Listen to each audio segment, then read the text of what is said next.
बहादुरी, बलिदान और राष्ट्रभक्ति की प्रतिमूर्ति चंद्रशेखर आजाद की जीवनगाथा भारतीय स्वतंत्रता संग्राम की सबसे प्रेरणादायक और रोमांचकारी कथाओं में से एक है, जिसमें एक निर्धन ब्राह्मण बालक का रूपांतरण एक महान क्रांतिकारी योद्धा में हुआ, जो जीवन के अंतिम क्षण तक आजाद रहा और मरते समय भी अंग्रेजों के हाथ नहीं आया।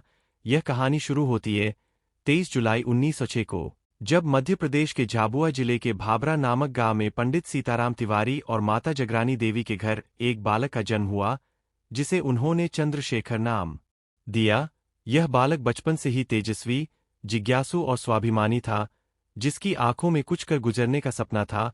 चंद्रशेखर का बचपन गरीबी में बीता, परंतु उनके माता पिता ने उन्हें शिक्षा दिलाने में कोई कसर नहीं छोड़ी और जब वे 13 वर्ष के हुए, तब उन्हें संस्कृत की पढ़ाई के लिए बनारस भेजा गया, जहां उन्होंने संस्कृत पाठशाला में प्रवेश लिया और वहीं से उनका जीवन करवट लेने लगा। बनारस में वे न केवल अध्ययनरत रहे बल्कि राजनीतिक वातावरण से भी प्रभावित हुए। विशेषतः महात्मा गांधी के असहयोग आंदोलन ने उनके भीतर आजादी की चिंगारी सुलगा दी और 15 वर्ष की आयु में उन्होंने अंग्रेजों के खिलाफ पहली बार आवाज उठाई, जिसके चलते उन्हें गिरफ्तार कर जज के सामने पेश किया गया।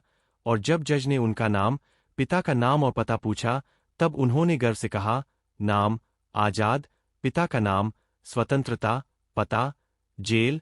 यह उत्तर सुनकर सब सन्न रह गए और वहीं से उन्हें आजाद की उपाधि मिली, जो जीवन भर उनके नाम के साथ जुड़ी रही। असहयोग आंदोलन के स्थगित हो जाने के बाद वे गांधीजी की नीतियों से निराश हो गए और उनका झुकाव उग्र क्रांति की ओर हुआ। यह वह समय था जब देश में कई युवा अंग्रेजी शासन से तंग आ चुके थे और अब सशस्त्र विद्रोह के माध्यम से देश को आजाद कराने की राह पकड़ चुके थे। ऐसे में चंद्रशेखर की भेंट उत्तर प्रदेश के क्रांतिकारियों से हुई, विशेषतः रामप्रसाद बिस्मिल, अशफाक उल्लाह खान और राजेंद्र लाहिड़ी जैसे स्वतंत्रता सेनानियों के साथ उनके विचार मिले और उन्होंने हिंदुस्तान रिपब्लिकन एसोसिएशन (HRA) में शामिल होकर सक्रिय रूप से संगठन का हिस्सा बन गए। संगठन का उद्देश्य था अंग्रेजी सरकार से धन प्राप्त करके क्रांति को गति देना, और इसके लिए उन्होंने एक सुनियोजित योजना के तहत 9 अगस्त 1925 को काकोरी कांड को अंजाम दिया, जिसमें ब्रिटिश खजाना ले जा रही ट्रेन को लखनऊ के पास काकोरी स्टेशन पर लूटा गया। हालांकि इस कांड के बाद कई क्रांतिकारी पकड़े गए, जिनमें बिस्मिल, अशफाक, लाहिड़ी और ठाकुर रोशन सिंह को फांसी दे दी गई, लेकिन आजाद पुलिस की गिरफ्त से बाहर रहे और भूमिगत होकर संगठन को पुनर्गठित करने में लग गए। इस बीच वे भगत सिंह, सुखदेव, राजगुरु जैसे नए युवाओं से मिले, जिन्हें उन्होंने संगठन में शामिल किया और HRA को नया नाम दिया, Hindustan Socialist Republican Association (HSRA). Chandrashekhar Azad एक कुशल नेता, योद्धा और रणनीतिकार थे, जो संगठन को दृढ़ता, अनुशासन और विचारधारा से जोड़े रखते थे। उनका उद्देश्य था एक समाजवादी और स्वतंत्र भारत की स्थापना, जहां न केवल अंग्रेजों की सत्ता का अंत हो बल्कि समाज में शोषण और विषमता भी मिट जाए।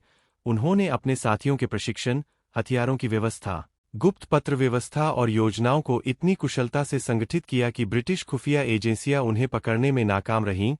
1928 में जब लाला लाजपत राय की मृत्यु साइमन कमीशन के खिलाफ प्रदर्शन के दौरान अंग्रेज अफसर सैंडर्स की लाठी से हो गई, तब आजाद ने भगत सिंह, राजगुरु और जयगोपाल के साथ मिलकर लाहौर में सैंडर्स की हत्या की योजना बनाई, जो सफल रही और अंग्रेज प्रशासन हिल गया। इसके बाद उन्होंने भगत सिंह के साथ मिलकर केंद्रीय विधानसभा में बम फेंककर अंग्रेजों को यह संदेश दिया कि अब भारतवासी चुप नहीं बैठेंगे। हालांकि भगत सिंह और अन्य कई क्रांतिकारी गिरफ्तार हो गए और आजाद ने प्रयास किया कि उन्हें छुड़ाया जा सके, लेकिन वे स्वयं लगातार स्थान बदलते रहे और भूमिगत रहकर संगठन को संभालते रहे। वे कभी झांसी के जंगलों में रहते, कभी बनारस या कानपुर में, और अक्सर डिस्गाइज में घूमते ताकि अंग्रेज उन्हें पहचान सकें।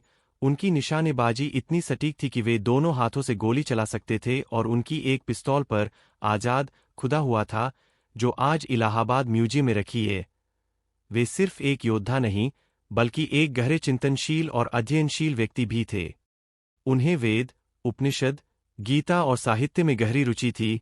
वे युवाओं को शिक्षा, अनुशासन और त्याग का संदेश देते थे और अपने हर क्रांतिकारी साथी को आत्मबल और विचारधारा के साथ जोड़ते थे। परंतु 27 फरवरी 1931 को वह मनहूस दिन आया, जब एक मुखबिर की सूचना पर पुलिस ने इलाहाबाद के अल्फ्रेड पार्क, अब चंद्रशेखर आजाद पार्क, में उन्हें घेर लिया।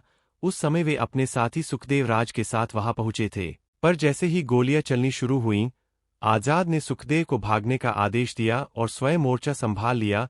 उन्होंने कई पुलिस वालों को घायल कर दिया, पर जब देखा कि चारों ओर से घिर चुके हैं और अब पकड़े जाने की नौबत है, तब उन्होंने अपनी आखिरी गोली खुद को मारकर यह साबित कर दिया कि चंद्रशेखर आजाद जीते जी आजाद थे और मरकर भी गुलाम नहीं बने।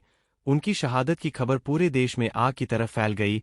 उनके अंतिम दर्शन के लिए हजारों लोग उमड़ पड़े और ब्रिटिश पुलिस तक को डर के मारे उनका अंतिम संस्कार गुपचुप तरीके से करवाना पड़ा। पर आजाद की शहादत व्यर्थ नहीं गई, बल्कि उनके बलिदान ने देश की युवा चेतना को झकझोर दिया और स्वतंत्रता की लड़ाई को नया जोश, नया मार्ग और नया नेतृत्व दिया।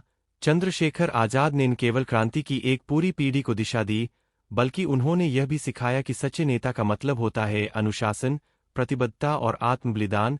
वे किसी पद या यश के भूखे नहीं थे, वे उस भावना के प्रतीक थे जो कहती थी कि देश से बढ़कर कुछ नहीं।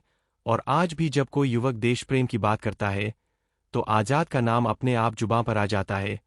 उनकी वाणी, उनका आचरण और उनका बलिदान, सब कुछ भारत के इतिहास में अमर हो गया है। और वे आज भी उसी अल्फ्रेड पार्क की मिट्टी में सो रहे हैं, जहां उन्होंने अपने अंतिम क्षणों में यह साबित कर दिया कि दुश्मन की गोलियों का हम सामना करेंगे, आजाद ही रहे हैं, आजाद ही रहेंगे। और सचमुच वे आज भी हर भारतीय के दिल में आजाद ही है, अमर है, प्रेरणा है, और तब तक रहेंगे जब तक भारत की हवाओं में स्वतंत्रता की गूंज रहेगी।